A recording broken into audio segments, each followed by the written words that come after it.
135 कोटी ते 140 कोटी रुपयांचं गणित सांगत नाही आहे मी.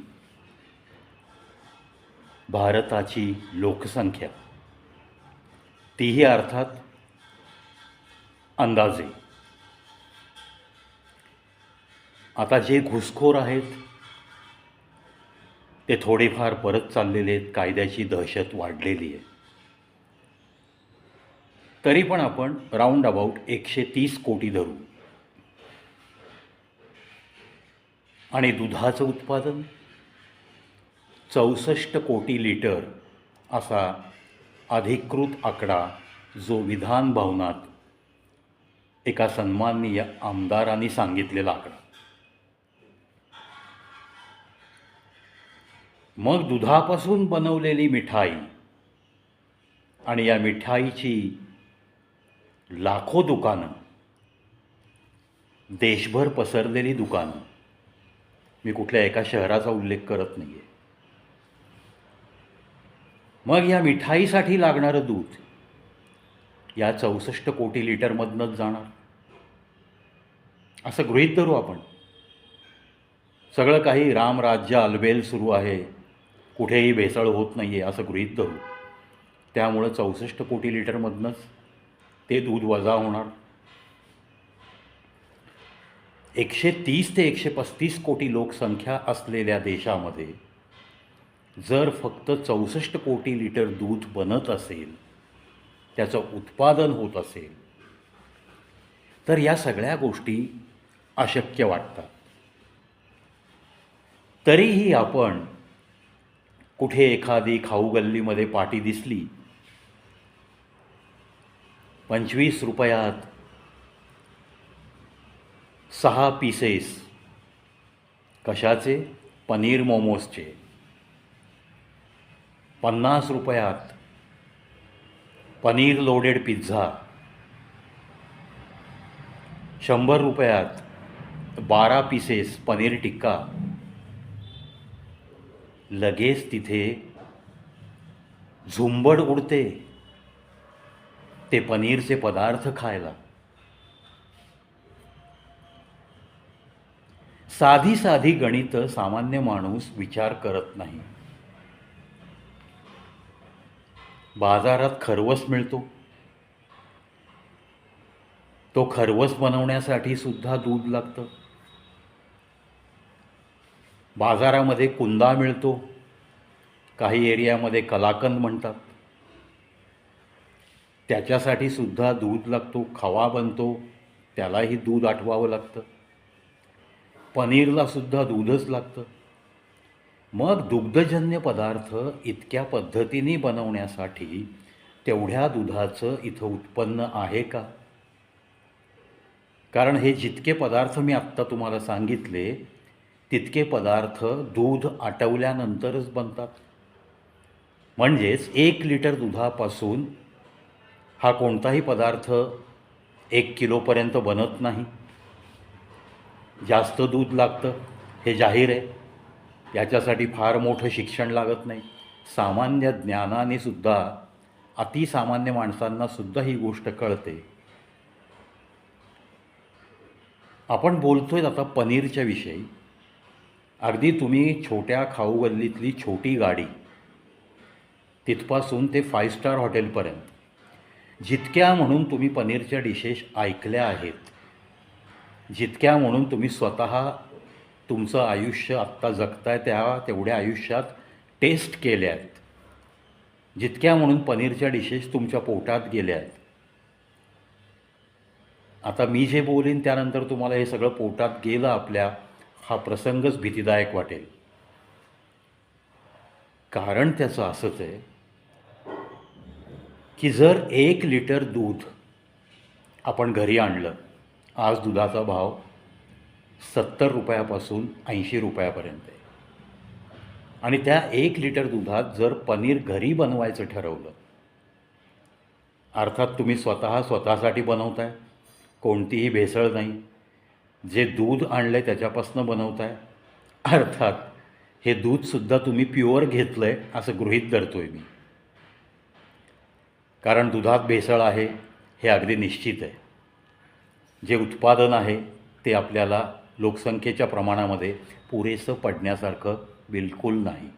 म्हणजेच जर असली दूधच मिळत नसेल तर मग त्या दुधापासून बनवलेले पदार्थ असली असतील असं तुम्ही कसं काय ठरवू शकता? या गोष्टी जगजाहीर आहेत.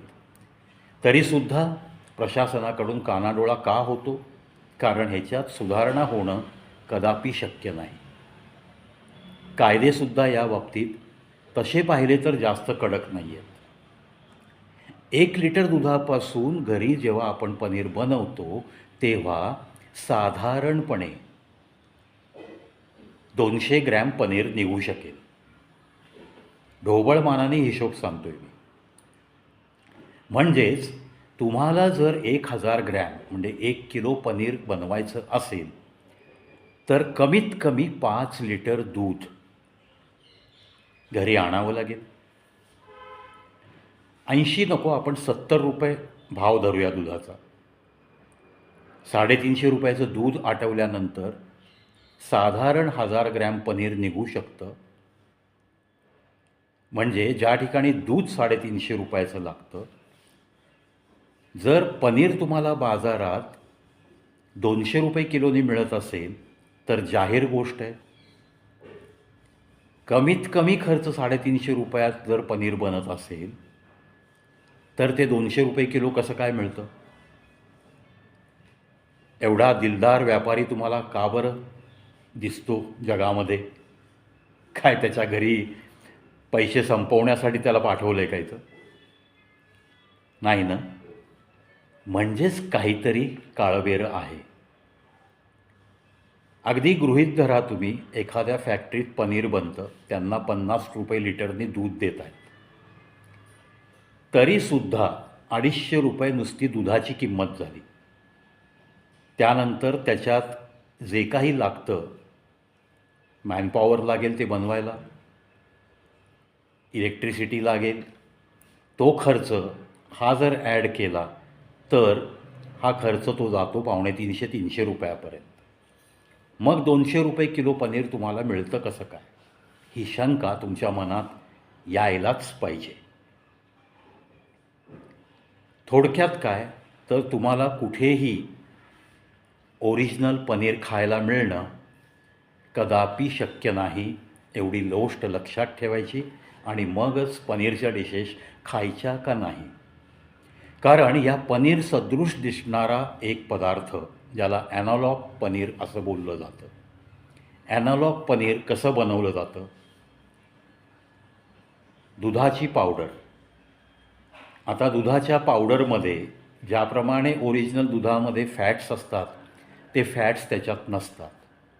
त्यामुळं त्याच्यामध्ये डालडा आणि पाम तेल सहज एकजीव होतं.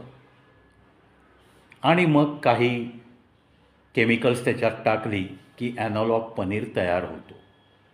म्हणजे ते एकत्रित राहण्याचं एक एजंट, त्याला व्यवस्थित थिकनेस येण्याचा एक एजंट, अशी काही केमिकल्स त्याच्यात मिक्स करून या दुधाच्या पावडरपासून पाम तेल मिक्स करून, पाम तेलचं प्रोडक्शन अफाट आहे आणि ते अशाच कारणासाठी वापरलं जातं, इन्क्लुडिंग आईस्क्रीम्स.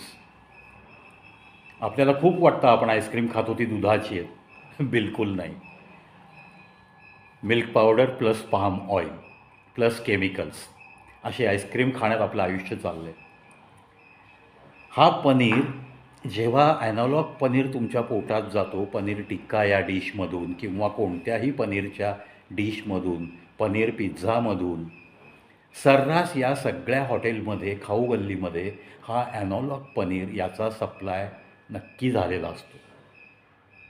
ओरिजिनल पनीर तुम्हाला खाऊ घालणं कुठल्याही हॉटेलवाल्याला, कुठल्याही खाऊ गल्लीतल्या गाडीवाल्याला परवडत नाही. आणि मग या ॲनालॉग पनीरचे दुष्परिणाम काही आहेत का? असणारच ना. कारण अजून एक पद्धती आहे पनीर बनवण्याची, डिटर्जंट प्लस युरिया. मस्तपैकी युरियाचं पाणी उकळत ठेवायचं, डिटर्जंट घालणे, मैदा वापरणे थोडाफार आणि थोडीफार केमिकल्स.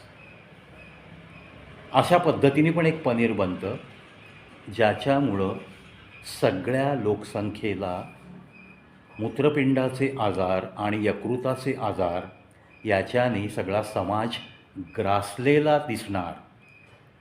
दिसतोय सध्या. ही संख्या अजून अफाट वाढत जाणार, कारण याचा डायरेक्टली इम्पॅक्ट तुमच्या लिव्हर आणि किडनीवर होतो हे सिद्ध झालेलं आहे. आता कमी पैशात असा पनीर बनवणं आणि मोठी बाजारपेठ तुमच्याकडं उपलब्ध असणं, ह्या गोष्टी कोणाला आकर्षित करणार नाहीत हो. ही सगळी बाजारपेठ काबीज करण्यासाठी असे डुप्लिकेट पनीरचे अनंत कारखाने ठिकठिकाणी सुरू आहेत. 1-2 ठिकाणी असं डुप्लिकेट पनीर पकडलं जातं. 200-500 किलो पनीर डिस्ट्रॉय केलं अशा बातम्या येतात तुमच्या आमच्या समोर. ॲक्च्युअल डिस्ट्रॉय केल्याचे व्हिडिओ कधीही येत नाहीत. त्यामुळं पनीरच्या बाबतीत सावध राहणं एवढा एकच आपण करू शकतो, आणि ते कायच आहे, शक्यतो डुप्लिकेट पनीर खाणं बंद करणे आणि स्वतःच्या किडनीज आणि लिव्हर या शाबूत राहण्यासाठी आपलं आपण